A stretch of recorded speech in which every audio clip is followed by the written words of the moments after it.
سب دیکھنے اور سننے والوں کو محبت برا سلام. عرفان احمد خان صاحب ہمارے ساتھ ہے. پوچھتے ہیں کہ انٹرنیشنل لیول پہ کیا حالات ہیں آج کل چل رہے دنیا کے. جی خان صاحب کیا چل رہا ہے؟ دیکھیں، جو ابھی تک تو جو کوششیں ہیں وہ جنگ بندی کی ہے کہ بھئی اسرائیل اور ان کے درمیان فلسطین کی حماس کی درمیان ایک جنگ بندی کیفیت جو ہے وہ پیدا ہو جائے غزہ کے علاقے کے اندر، غزہ میں. اور اس کے لیے کچھ تیار بھی ہو گئے ہیں، لیکن حماس لگتا ہے کچھ اڑا ہوا ہے. اس کا کھل کر اظہار تو نہیں ہوا، لیکن جو کویت جو ان کے قطر کے وزیر خارجہ کا کل کا بیان تھا اس سے کچھ ایسی مطلب صورتحال نظر آتی ہے کہ کہیں نہ کہیں حماس جو ہے وہ اڑا ہوا ہے. کیونکہ انہوں نے کہا ہے قطر نے بہت کھل کے ساتھ دیا ہے. آپ کو پتا ہے غزہ کا تمام خرچہ وغیرہ جو تھا ان کا حماسی حکومت کا وہ سارا قطر والے اٹھا رہے تھے. اور انہوں نے ان کا یہ کہنا کہ بھئی حماس جو ہے وہ بہت زیادہ اپنی باتوں پر سختی سے، اور ہمیں بھی انہوں نے بعض معاملات میں جو اندھیرے میں رکھا ہے. یہ چھوٹی بات نہیں ہے کہ بھئی جس سے آپ لے کے اپنی حکومت چلا رہے تھے اس کو بھی بعض معاملات میں آپ نے اندھیرے میں رکھ کے تو ان کے لیے مشکلات پیدا کی ہیں. اور اسی لیے اب جو قطر سے زیادہ کہا یہ جا رہا ہے کہ عمان جو ہے ریاست قابوس والے کی، عمان اور مصر، اس کے اوپر زیادہ انحصار کیا جا رہا ہے. اس ساری گفت و شنید میں ان کو بھی شامل کیا جا رہا ہے کہ جس سے نظر یہ آتا ہے کہ شاید حماس سے کچھ قطر والے مایوس ہو گئے.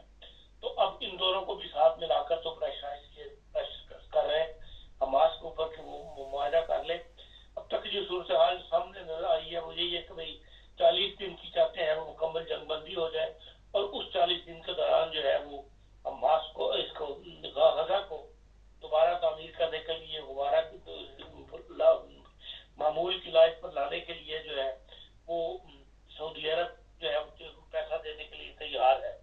لیکن ابھی تک حماس جو ہے اس نے سارے قیدی رہا کرنے کی، اس کے بارے میں کوئی 30 کہتا ہے کوئی 33 کہتا ہے، وہ رہا کرنے کی ابھی تک حامی نہیں بھری، جس کی وجہ سے معاملہ جو ہے وہ لٹکا ہوا ہے. اور کل بھی سعودی عرب میں کوئی فائنل اس معاملے میں ڈیسیژن نہیں ہو سکا، کوئی ایسا نتیجہ نہیں پہنچ سکا. لیکن دنیا کی بہرحال اس وقت جو ہے نظر یہی ہے کہ ان کے درمیان فلسطین کے اندر معاہدہ ہونا چاہیے اور فلسطین کی ریاست جو ہے وہ بننی چاہیے. اب آپ کو پتا ہے کہ امریکہ کے بعد جو ہے انگلستان کے اندر بھی بڑے بڑے مظاہرے جو ہے وہ شروع ہو گئے، جس کی وجہ سے حکومتیں جو ہے وہ پریشر کے اندر آ گئی ہیں. خود یورپی یونین کے ممالک جو ہیں وہ بھی اس پریشر میں ہیں، حکومتی پریشر کے اندر ہیں. لیکن یہ جو کل انٹرنیشنل کورٹ نے اجازت دے دی ہے چیز، جو نکراگوا نے جرمن حکومت کے خلاف ایک کیس کیا تھا کہ بھئی یہ سب لوگ وہ بھی دیتے ہیں اسرائیل کو دوبارہ اسلحہ بھی بنا کے بیچ رہے ہیں اپنا، اور ان کو پابندی لگنی چاہیے. وہ کیس جو ہے وہ ہار گئے ہیں. وہ اس پہ انہوں نے قائم رکھا ہے کہ ہاں اگر وہ اسلحہ بیچ رہا ہے کسی ملک کو تو ہم اس کو پابند نہیں کر سکتے کہ آپ اسلحہ نہ بیچیں. یہ ہر ملک کی اپنی پالیسی ہے کس کو اسلحہ دینا ہے کس کو نہیں دینا، تو وہ جاری رکھ سکتا ہے. اسی طرح روس کے معاملے میں بھی جو صورتحال سامنے آئی ہے یوکرائن کے اندر کی کہ بھئی یہ جرمنی سمیت ابھی تک روس سے جو ہے وہ گیس خریدی جا رہی ہے، اور روس کو مطلب انکم کا بہت بڑا ذریعہ ہے. اس میں اسپین کا نام آیا ہے، فرانس کا نام آیا ہے، جرمنی کا نام آیا ہے. جرمنی پہلے 34% پر اپنی گیس جو ہے LNG لیتا تھا روس سے، اب وہ 16% کے اوپر آ گیا ہے. لیکن خرید بہرحال کبھی بھی بند نہیں ہوئی، اور 16% LNG ہے وہ لی جا رہی ہے اس سے. یہ ساری باتیں جب باہر آ رہی ہیں تو ایک ملکی پریشر جو ہے وہ ڈیولپ ہو رہا ہے ملک کے اندر. لوگ یہ کہتے ہیں کہ آپ ہمیں اندھیرے میں رکھتے ہیں عوام کو، اور آپ رول خانہ جو ہے وہ اس وقت یہ کہا گیا تھا کہ رشیا کا ہر قسم کا بائیکاٹ کیا جائے گا جنگ کی وجہ سے، لیکن انہوں نے خانہ آپ کے پالیسیاں جاری رکھی ہوئی ہیں. ایک طرف آپ یوکرائن کو بھی اسلحہ دیے چلے جا رہے ہیں، اور دوسری طرف آپ روس کی بھی مدد کر رہے ہیں، اور اس کو بھی اسٹرانگ کر رہے ہیں ذاتی طور پہ کہ ہاں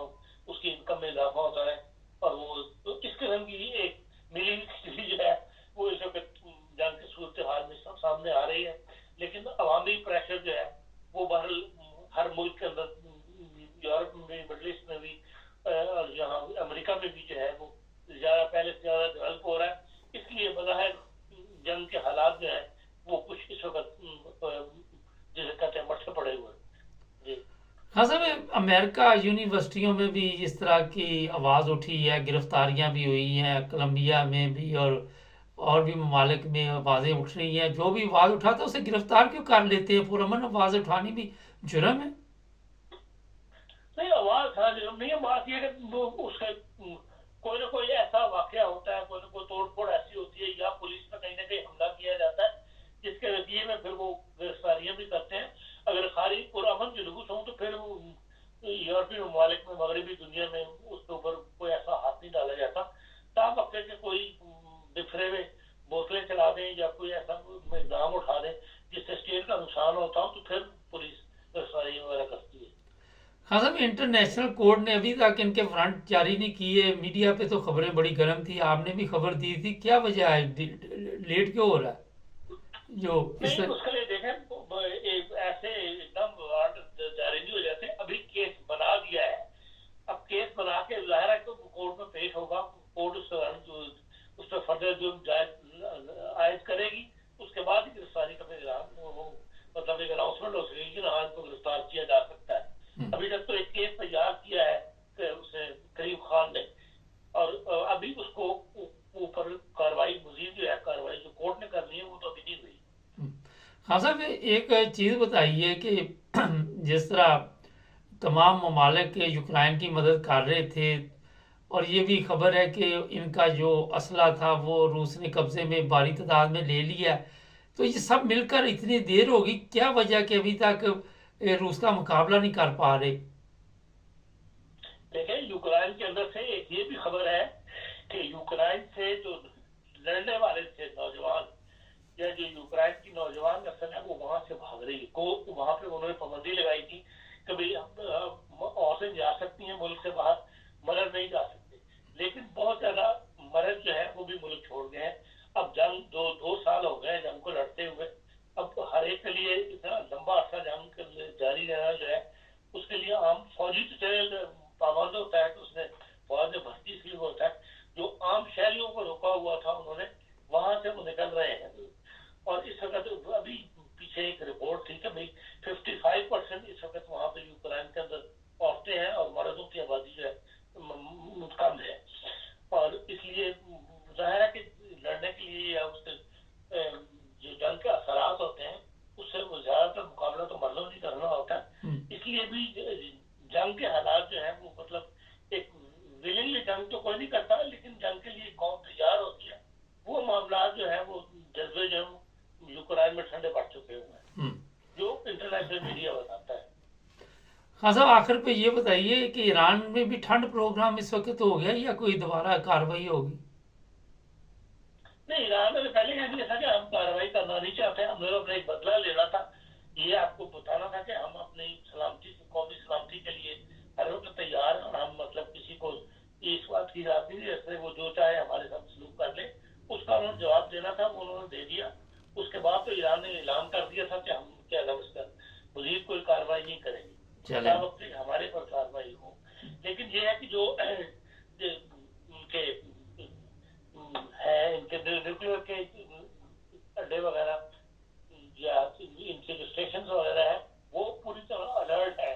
اس کے بارے میں ایک رپورٹ پیچھے شائع ہوئی تھی جس میں یہ بھی بتایا تھا کہ وہ اصفہان کے قریب ایک جگہ تھا، ایم سے اس کا نام شروع ہوتا ہے، نٹس کے کیا اس کے ہم کا نام سب ریزنس ہوتا گیا. وہاں بتایا تھا کہ انہوں نے انڈر گراؤنڈ 60 میٹر نیچے جو ہے وہ اسٹیشن قائم کیا ہوا ہے. اور جو امریکہ اپنی کوشش کے باوجود ان کے سیٹلائٹس وغیرہ جو ہے وہاں جو کچھ وہ کرتے ہیں اس کی کاروائی کو وہ نوٹ نہیں کر سکا ابھی تک. اور وہاں پر وہ کہتے ہیں مین ان کا ساری سسٹم وغیرہ جو ہے وہ لگا ہوا ہے ایران کا. تو ایران نے بھی یہ کہا کہ ہم غافل نہیں ہیں، ہم پوری طرح الرٹ ہیں.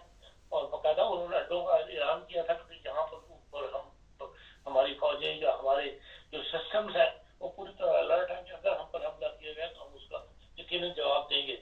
لیکن ابھی تک کوئی ایسی صورتحال دوبارہ اسرائیل کی طرف سے نہیں پیدا کی گئی. چلیں، بہت شکریہ اور حملہ کر کے جس سے ایران کے لیے حملہ کرنا جو ہے وہ ممکن ہو جائے. بہت شکریہ خان. نہ جی، یہ تھی انٹرنیشنل